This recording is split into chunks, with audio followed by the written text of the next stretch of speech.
The Checkpoints is presented by pharmaceutical company GM Pharma. Mr. Rigterink, thank you for taking time and for answering our questions. Let us start with the purpose of your visit. Why are you in Georgia? This is your second visit in Georgia, right? It actually is, and thank you for inviting me again, because 3 years ago when I was here, we also had a similar interview. I have to say, indeed, it has been 3 years. In between, regretfully, we had several crises. We had the crisis of COVID. We have the crisis of the war in Ukraine. We actually also have a war between two of your neighbors. So this visit was very much long overdue. And in addition, there is also another reason, and we bid farewell to our current head of not only the office in Tbilisi, but the head of the region, Katarina Bjorn Hansen. And we actually say goodbye to her, but we also say hello to her successor. So are you satisfied with Ms. Hansen's job in Georgia and in Caucasus, in the region? Actually, it is not my task to be satisfied. It actually are our clients, is the government happy. And from all the reactions I get is that EBRD is doing an absolutely wonderful job here. Not necessarily only during the last 5 years, but during all the years we have been present here. Maybe your listeners don't know, but so far in the 30 odd years we have been present in Georgia, we actually have invested over 5 billion euros in about 300 projects or so, and that does make us, and sometimes you do the bragging, but it does make us the leading or one of the leading international financial institutions here in the country. Yes, we're very proud of that, and Ms. Hansen played a very important role in that indeed. Yes, and let me thank also Ms. Hansen, because she's been always very open in talking to us. Okay, now let us, you mentioned some of the major changes during these 3 years that are bringing challenges, but also maybe some opportunities, or we would like to think that there are opportunities there as well. What would you identify as main challenges and opportunities that the region is facing right now, and especially with the focus on Georgia, of course? Well, I already alluded to some of the crises. I think two of the crises are still very, very much present, and that is the two wars I mentioned.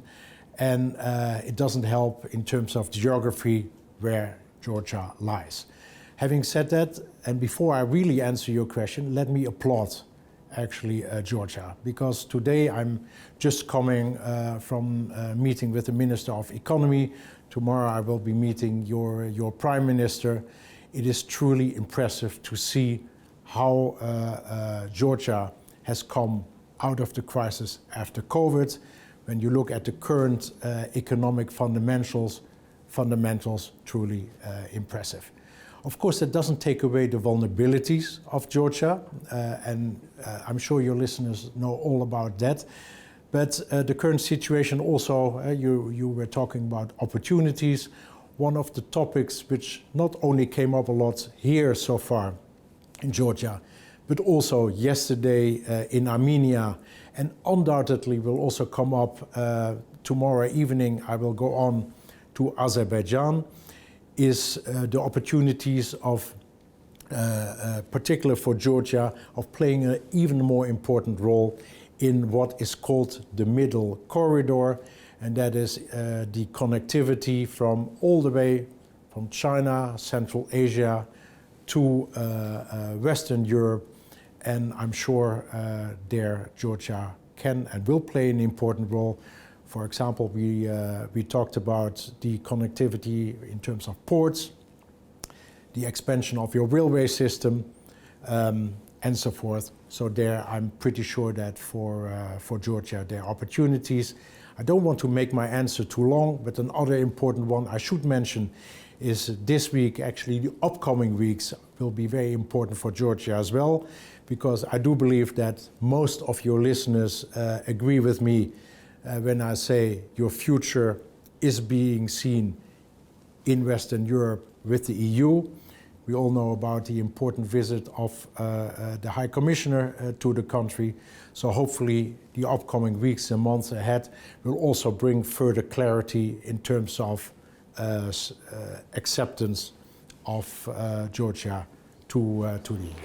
Thank you for raising very important topics in this short answer, and I would like to dig deeper into those, if I may. First of all, you mentioned that you applaud Georgia's government. So do you think it was a right strategy to bet on the economy and economic opportunities coming from this unfortunate war? Because if we look at the economic structure, we see that Russia there plays quite a big role. A very good question. Thank you for that. I already mentioned in terms of geography, it is what it is. We cannot take Georgia away from and Russia remains an important neighbor. Yes, I indeed mentioned that I applaud the government. Let's face it, with the current growth figures after COVID, which we've seen, and we just heard from the Minister of Economy, new impressive growth figure year on year. The fact that inflation is no longer a big issue like it is in many Western European economies, the fact that trade flows are actually growing, the fact that trade flows are actually very diversified. So it's not only going to one region. We all know that historically Russia played an important role. I believe the trade flows there are below 20%. You see that the trade flows to the EU are growing and to other countries. So I do believe that actually what the current government is doing, further transparency, further openness, further increase in connectivity, also with Western Europe, is important. Of course, with the transition towards a closer ties with the EU, probably also will come more conditions. I think Georgia has, in its history, has shown that it can cope with an increased speed of economic and other reforms.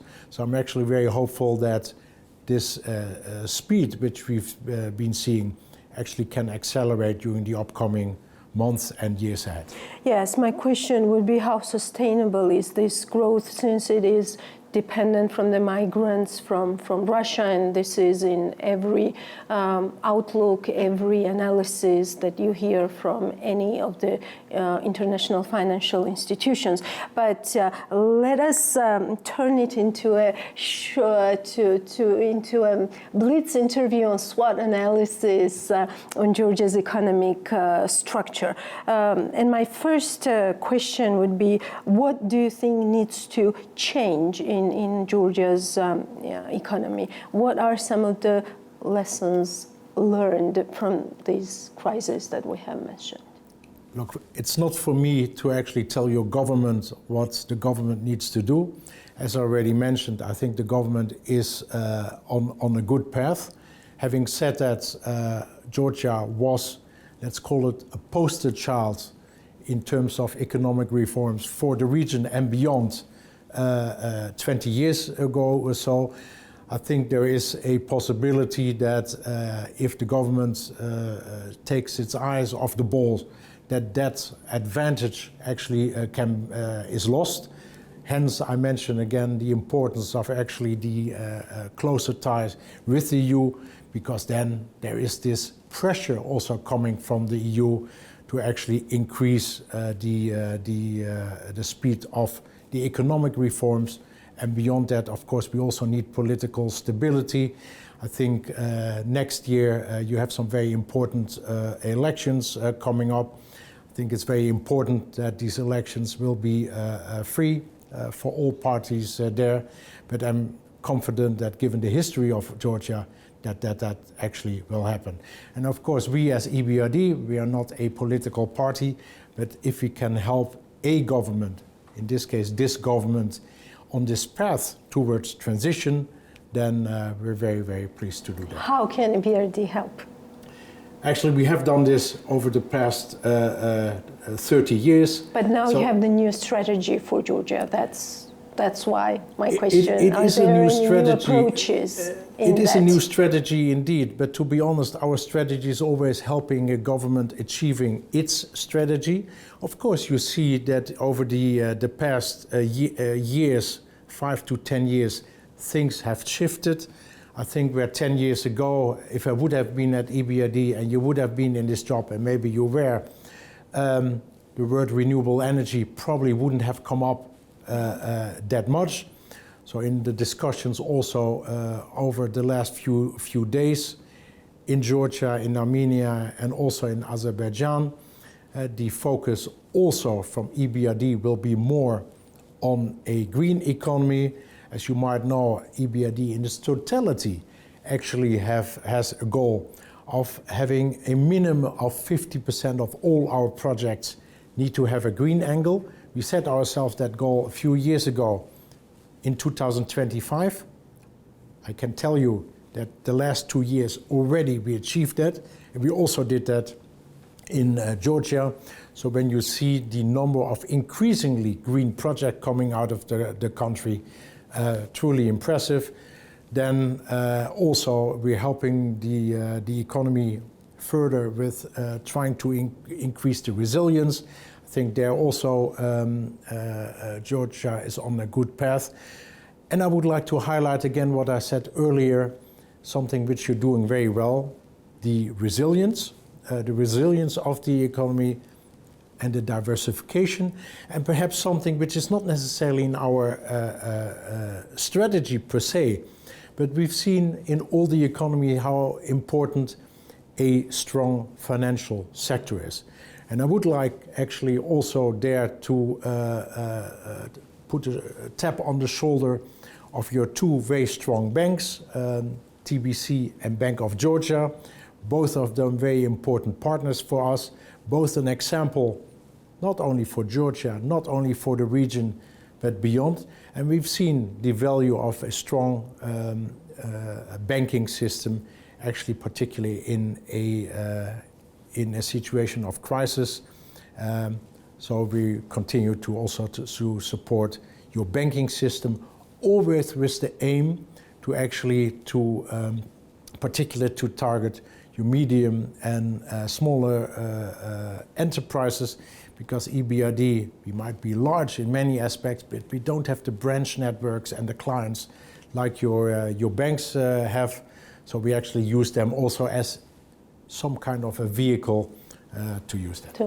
Yes, you mentioned middle corridor. Is this whole buzz realistic? Is it a bankable project? How does EBRD see that? Well, the middle corridor doesn't contain of one project. We actually, as EBRD, we actually just financed a feasibility study. Feasibility, is it feasible to actually further invest in the middle corridor? This was a feasibility study particularly focused on Central Asia, in this case Kazakhstan and beyond, because middle corridor is not just Georgia, it's not just Azerbaijan, it is actually the whole route from China to Western Europe. The investments are enormous, but we believe at this point in time, this is probably for all parties, this is we need to invest in this also to make this a very safe and long-term sustainable route. Having said that, middle corridor, you know, we all remember the Silk Route. The Silk Route doesn't mean that there was only one Silk Route, there were many Silk Routes. So having a middle corridor only looking at Georgia probably would be wrong. Maybe if I may add one last thing, middle corridor is one of these opportunities for Georgia, where I still remember when I arrived at EBRD, we talked about Anaklia port, the seaport. At that point in time didn't happen because there were question marks about its feasibility, particularly about the feasibility, can it exist next to Poti? I think 5 years on, given the current situation, I think many more people are now convinced that actually both projects can coexist. We're actually currently now also talking to your government, how can we support one port, both ports, the connectivity to the ports, because a port by itself is meaningless if you don't have a good railway system or good infrastructure, roads. So these are all opportunities which Georgia has. Yes, you remember our first interview, and it was in 2019, and that's what you told me. We announced that we are ready to participate in the Anaklia project if we find a commercially viable solution. Do you have an idea what a commercially viable solution might mean at this point, and does this idea or the potential of the middle corridor that we talked about help to this situation? I think now 4 years on, the situation is indeed a different one. The fact that you're doing your homework very well, Thank you. It shows, but indeed, the fact that I added it at that point in time to my answer means that at that point in time, we did have a question about was it commercially viable? Right now, and this is shouldn't be a question to me, it should be a question to your government. The government has made certain changes. The structure will be very much a different one. There is a potential interest from parties. The government will very soon disclose within still this month what the situation is. But yes, the middle corridor can and does play an important role. This question came to you because you told me in 2019 that you told the Prime Minister that if the commercial market loss cannot be eliminated, EBRD, being a development bank, is ready to play its part in the implementation of its important project. Do you see it more clearly that EBRD's involvement might be needed into this project, and would, for example, the new circumstances that Chinese investors are interested in developing this project, that Kazakh investors are interested in developing this project, remembering what was the situation around the Anaklia port, US officials saying that Georgia should restrain itself for Chinese investments. I mean, there is a very big picture around Anaklia project. So that's why my question comes to you, Mr. If strong private sector companies do believe in the project and are willing to invest in this, we are open as EBRD to support it. These projects, they're so enormous that undoubtedly there will be the question of who will take the lead in financing it, or not necessarily we always need to take the lead.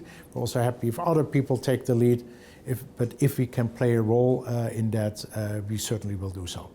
And then, if I may add, you mentioned the meeting with the Prime Minister. Luckily, I haven't had that yet, so I cannot comment on any meeting at this point in time. Oh no, it was in 2019. Yeah, but tomorrow I will have the meeting with the Prime Minister, but it will be a completely different discussion and a different situation. But Anaklia will be on the agenda of this discussion? If the Prime Minister puts it on the agenda, I'm sure we will discuss it. Thank you so much. Also, another big project, it is a Black Sea cable project. Do you see the future for this project? Because the need is there, of course. We did discuss many large projects. The Black Sea submarine cable project did come up, but at this point in time, I don't have enough details to actually comment on any specific question. And Georgia is financing and working with the Italian company Chessi to have the feasibility study in place. I guess you have to ask that question to Georgia. Yes, not of to course. EBRD. I'm not asking. That was my comment. Okay. That was my comment. And also, you mentioned the EU candidate country status. Mr. Borrell's visit in Georgia, would this status add to the competitiveness of Georgia? You knowing the logic of European investors, would that boost that competitiveness not only on the political space, but also on the investment space as well? It's a very interesting question. It's also not an easy thing to answer, because this came up also in some of the meetings today, and also within your government, that they see the advantages of belonging to the bigger EU family for many, many reasons. But I think it was always stressed that some of these advantages, they will become much clearer long term. It could very well be, I'm not saying it is, but it could very well be that some of the necessary reforms which are needed, which undoubtedly the EU puts on the table as a condition for the next step, that some of them might well be in the short term hurt some of the competitiveness in certain sectors, etc. But I'm very much convinced that the EU as a market has shown its value. You will become part of a much, much, much larger family. It will open markets, but by itself, that's not enough. We have other countries in the EU which are more successful than others. So EU accession is needed, but the continuous, what the government is doing in terms of political stability, economical stability, geographic stability, that is also, will all be a factor for any private investor to actually come into this country. Having said that, and as a little footnote, last year has been one of the most successful years in terms of foreign direct investment for the country. So also there you have shown that you can do it. Thank you so much for a very interesting interview. Thank you very much. It was a pleasure. The Checkpoints is presented by pharmaceutical company GM Pharma.